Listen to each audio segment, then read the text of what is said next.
NATROX O₂ is a portable medical device that delivers continuous oxygen to the wound bed 24 hours a day, 7 days a week.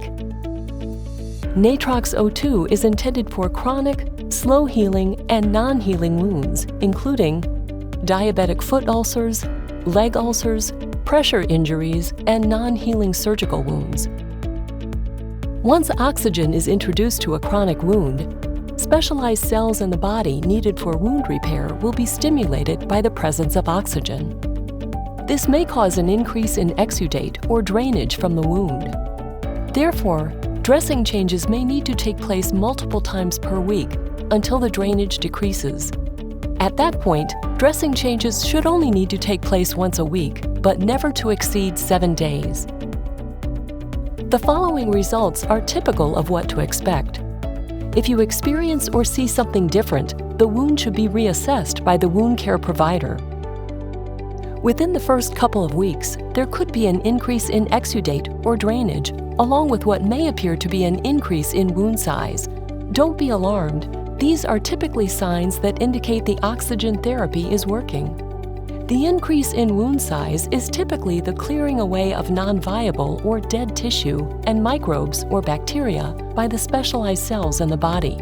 This means that the treatment is working. Many patients have reported a decrease in pain within the first 2 weeks as well. Moving into weeks 3 and 4 of therapy, the exudate or drainage should start to decrease. The size of the wound should also start to decrease, and the wound bed should start to show bright red granulation tissue forming. Typically, this is another positive sign that the wound is healing.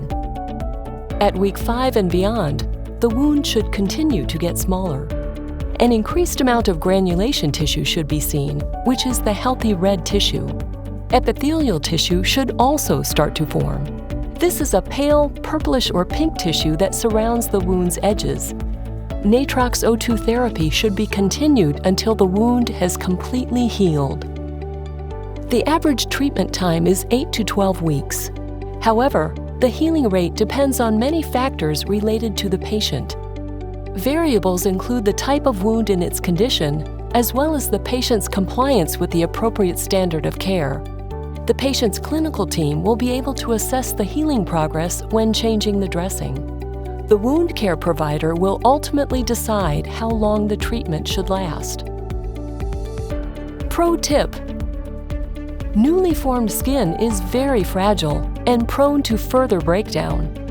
After a patient's wound has just closed, it is not advised to immediately stop NATROX O₂ therapy.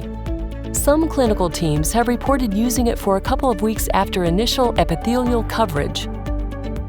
The NATROX O₂ therapy may continue to aid in the rebuilding of collagen in the tissue, reducing the risk of the wound recurring.